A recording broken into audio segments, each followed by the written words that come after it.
은혜 받으실 말씀은 로마서 15장입니다. 로마서 15장 14절부터 21절까지 말씀입니다. 제가 가진 성경으로 신약 성경 260쪽입니다. 로마서 15장 14절부터 21절까지 말씀입니다. 우리 같이 한 목소리로 읽겠습니다.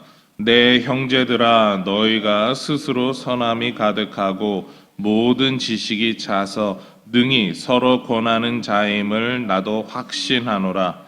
그러나 내가 너희로 다시 생각나게 하려고 하나님께서 내게 주신 은혜로 말미암아 더욱 담대히 대량 너희에게 썼노니, 이 은혜는 곧 나로 이방인을 위하여 그리스도 예수의 일꾼이 되어 하나님의 복음의 제사장 직분을 하게 하사 이방인을 제물로 드리는 것이 성령 안에서 거룩하게 되어 받으실 만하게 하려 하심이라. 그러므로 내가 그리스도 예수 안에서 하나님의 일에 대하여 자랑하는 것이 있거니와, 그리스도께서 이방인들을 순종하게 하기 위하여 나를 통하여 역사하신 것 외에는 내가 감히 말하지 아니하노라. 그 이름 말과 행위로 표적과 기사의 능력으로 성령의 능력으로 이루어졌으며, 그리하여 내가 예루살렘으로부터 두루 행하여 일루리곤까지 그리스도의 복음을 편만하게 전하였노라. 또 내가 그리스도의 이름을 부르는 곳에는 복음을 전하지 않기를 힘썼노니, 이는 남의 터 위에 건축하지 아니하려 함이라. 기록된 바 주의 소식을 받지 못한 자들이 볼 것이요 듣지 못한 자들이 깨달으리라 함과 같으니라. 아멘. 우리 이 시간 오늘 읽은 말씀 통해서 이방인을 위한 바울의 사역, 이방인을 위한 바울의 사역이라는 제목으로 같이 하나님 말씀 받겠습니다. 바울은 로마서를 기록하면서 구원의 기쁨과 구원을 증거하는 사도로 자신을 소개하고 나타나고 있습니다. 우리가 로마서에 대해서 들었던 이야기와 중요하게 하는 이야기가 있죠. 그것은 바로 로마서가 신학적으로 체계를 참 잘 갖추었다라는 이야기입니다. 바울이 이렇게 체계적인 신학을 가질 수 있는 밑거름은 바울 자신이 유대인이면서 바리새인이고 뛰어난 학문적 소양을 가졌음은 분명합니다. 그렇기 때문에 다른 사람들을 위하여서 무언가 체계를 잘 정리를 해서 설명할 수 있었죠. 여기에 한 가지 이유를 더 덧붙인다면 바울이 이방인의 사도였기 때문입니다. 하나님을 모르는 사람, 성경을 처음 듣는 사람, 처음 들어서도 복음의 핵심이 무엇인가에 대해서 뚜렷하고 명확하게 전하기 위해서 바울은 항상 노력했습니다. 그리고 그것을 통하여서 그 모든 일을 행함으로써 바울은 사람들이 어떻게 해야 이것을 잘 체계적으로 이해할 수 있는가라고 하는 결론에 도달하게 되죠. 그리고 그렇게 정리된 내용이 바로 로마서를 통해서 표현하게 됩니다. 바울이 자신이 이방인에 대한 직책에 대해서 분명히 하나님의 뜻임을 알고 있었습니다. 물론 바울이 신학적인 내용이 처음과 나중에 바뀌진 않았습니다. 동일합니다. 단지 다른 사람들이 듣기에 얼마나 잘 정리가 되었느냐라는 거죠. 이것은 사람들이 가지고 있는 여러 가지 생각이나 그리고 사람들에게 했던 이야기들 그리고 같이 나누었던 것이 이제는 로마서에 정도 이르렀을 때 바로 바울은 정리를 해서 사람들에게 조근조근히 그리고 차근차근하게 설명할 수 있는 그런 연륜이 경력이 되었다라는 뜻입니다. 바로 이런 그 모든 것이 시작이 이방인의 사도라고 하는 그 직분을 감당하면서 되었다라는 이야기인 거죠. 오늘은 말씀을 통해서 이 이방인의 사도에 대해서 바울은 얼마나 감사하고 있었는지 그리고 또한 어떻게 그것을 하나님 앞에 사용하는 자신에 대해서 생각하고 있는지 오늘 좀 고민해 보려고 합니다. 바울은 다메섹 도상에서 예수를 만나고 복음을 전할 때에 복음에 대해 분명히 이해를 했습니다. 그래서 복음의 정수를 그때부터 전했죠. 그래서 이방인들과 만나면서 하나님의 은혜에 대해서 이야기를 했습니다. 이것은 바울이 하나님의 은혜에 대한 감격이 처음부터 부족했던 것은 아닙니다. 분명히 있었지만 자신이 이방인의 사도로서 어떻게 살고 있었는가에 대한 경험이 부족했고, 앞서 말한 것처럼 그것이 쌓여가는 과정이 필요했습니다. 그러니까 이미 가지고 있는 사상을 어떻게 표현하느냐에 대한 것이 경험과 경륜이 필요했다라는 것이죠. 무엇보다도 가장 중요한 것은 하나님의 은혜에 대한 감격입니다. 이것은 바울이 하나님의 은혜를 몰랐다라는 이야기는 아닙니다. 이 이야기를 할 때마다 어떤 분들은 그럼 바울이 처음에 하나님의 은혜를 몰랐습니까? 라고 반문할 수 있기 때문입니다. 그러나 바울은 처음부터 알고 있었고 그것을 설명하고 있었습니다. 그냥 하나님이 자신의 모든 삶을 통해서 왜 이렇게까지 하셨는가에 대한, 조금 더 이야기하면 우리가 이해하기 편한 대로 이야기를 한다면, 내가 확실하다, 내가 확신을 갖고 지금도 전하고 있다라고 하는 바로 그런 마음가짐이 조금 더 생겼다라는 겁니다. 바로 처음에 갈라디아서와 같은 그런 서신서를 쓸 때와 로마서를 쓸 때쯤 되면은 그것이 오히려 엄청난 확신이 있기 때문에 처음보다 조근조근하게 말을 해도 더 힘있게 전달되고 있는 겁니다. 그것이 바로 지금 바울의 이야기인 거죠. 자, 그리고 또한 바울의 복음을 전하는 선교 전략이 바뀐 것도 있습니다. 처음에는 바울이 이방인들을 만나기 위해서 유대인의 회당에 갔습니다. 그리고 유대인의 회당에서 예배를 하기 위해서 찾아오는 이방인들을 만나서 복음을 전하기 시작했죠. 그러나 3차 여행 정도가 되었을 때 바울은 이방인들을 직접 만나는 사람이 되었습니다. 유대인의 회당을 통하지도 않고 복음에 대해서 완전히 무지한 사람, 그리고 유대인에 대해서 그냥 저쪽 팔레스타인 지역에 살고 있는 사람, 그 정도로만 알고 있는 사람들에게 가서 예수에 대해서 증거하고 그들을 향해서 더 뜨거운 마음으로 복음을 전할 수 있게 되었습니다. 그만큼 바울이 경험이 쌓이고 바뀌었다라는 거죠. 이에 대해서 15절 말씀, 16절 말씀에서 이렇게 이야기하고 있는데요. 그러나 내가 너희로 다시 생각나게 하려고 하나님께서 내게 주신 은혜로 말미암아 더욱 담대히 대량 너희에게 썼노니, 이 은혜는 곧 나로 이방인을 위하여 그리스도 예수의 일꾼이 되어 하나님의 복음의 제사장 직분을 하게 하사 이방인을 제물로 드리는 것이 성령 안에서 거룩하게 되어 받으실 만하게 하려 하심이라.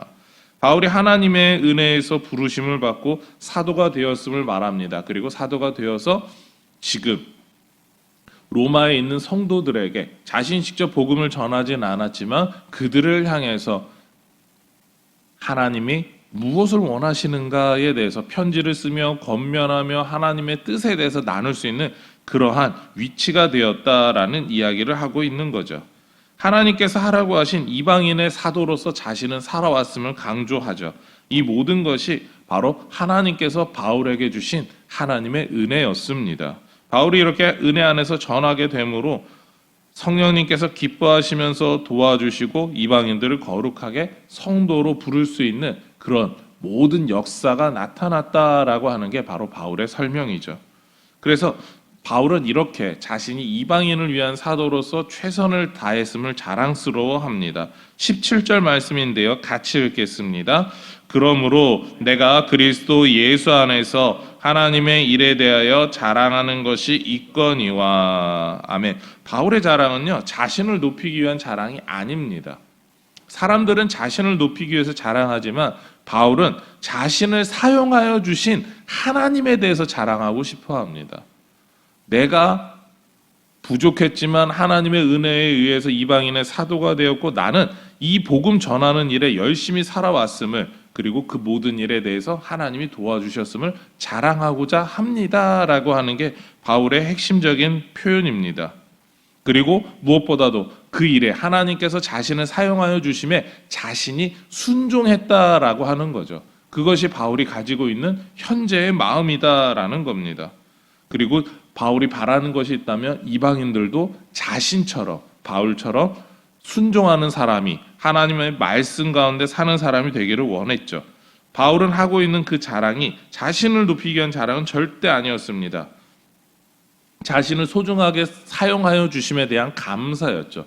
그러기에 단순하게 자랑이다라고 하는 표현보다는 간증이다라고 하는 게 오히려 저희가 이해하기 참 좋을 표현인 것 같습니다.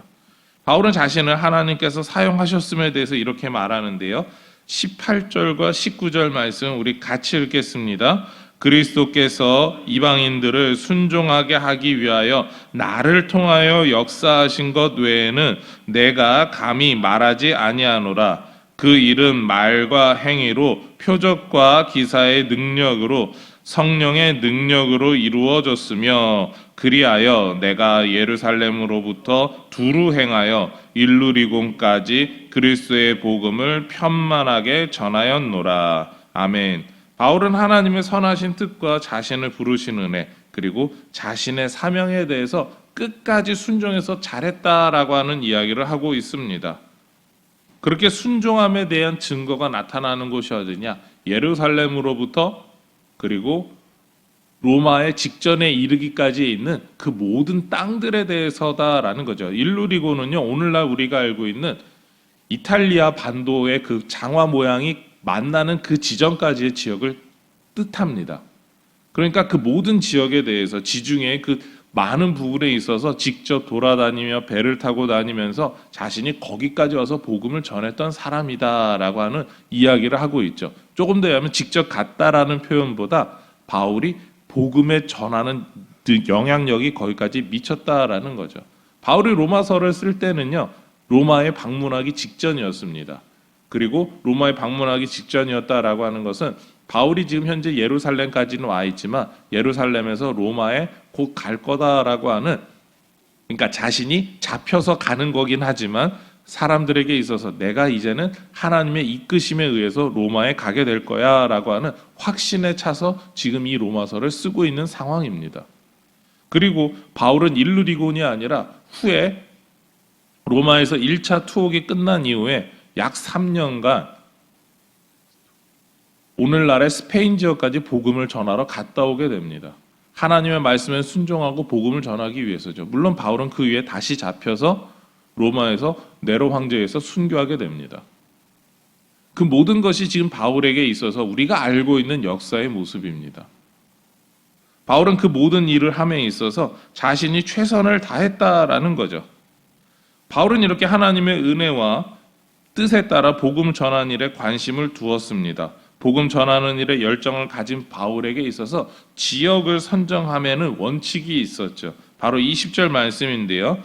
또 내가 그리스도의 이름을 부르는 곳에는 복음을 전하지 않기를 힘썼노니 이는 남의 터 위에 건축하지 아니하려 함이라. 바울은 복음이 전해지지 않고 교회가 세워지지 않은 것, 바로 복음의 불모지에 대해서만 자신이 복음을 전하기로 원했다라고 하는 원칙을 세웠습니다. 복음을 더 많은 사람들에게 전하기 위함이고 듣지 못한 이방인들을 위함이었죠. 그래서 21절에 이렇게 이야기하고 있습니다. 우리 21절 말씀 같이 읽겠습니다.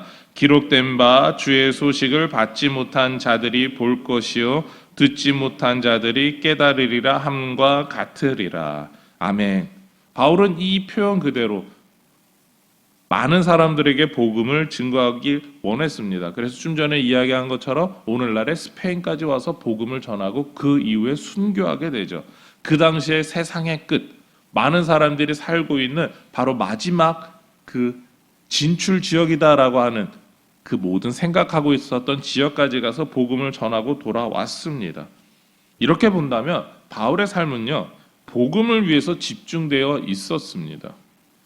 왜냐하면 이방인의 사도로 불러주신 하나님의 은혜에 감사를 표현하는 바울 자신의 표현이었죠. 우리도 한번 생각해 보기를 원합니다.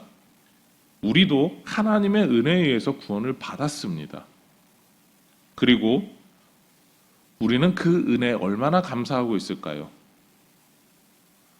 바울은 복음을 받아서 하나님께 감사함으로 그 복음을 전하는 전도자로서 특히 자신을 이방인의 사도로 불러주신 하나님의 그 은혜에 감격해서 복음을 끝까지 전했습니다. 오늘날 우리가 교회 공동체에 사명이 있으면 무엇입니까? 라고 물어본다면 우리는 복음 전파하는 일이다 라고 이야기를 합니다. 그럼 우리는 바울과 같은 마음, 아니 바울 정도까지는 아니지만 우리는 얼마나 복음을 전하고 있을까요?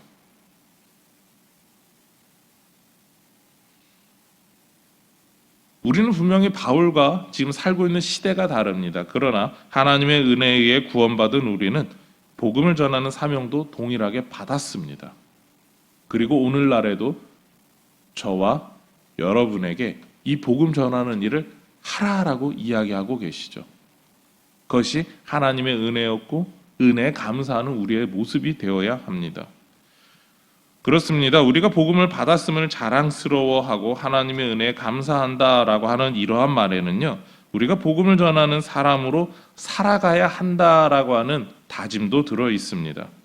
특히 우리 인천중앙장로교회는 동인천 지역에서 복음을 전하는 귀한 사명을 감당해야 합니다. 우리 가운데 얼마나 많은 사람들이 복음을 듣고 있을까요? 우리가 얼마나 많은 사람들에게 복음을 증거하고 있을까요? 여러분 지금 갖고 계신 모든 소유, 그러니까 건강이나 재능이나 여러분이 생각할 수 있는 얼마 안 되는 그 물질까지도 하나님 앞에서 얼마나 귀하게 사용되고 있을까요?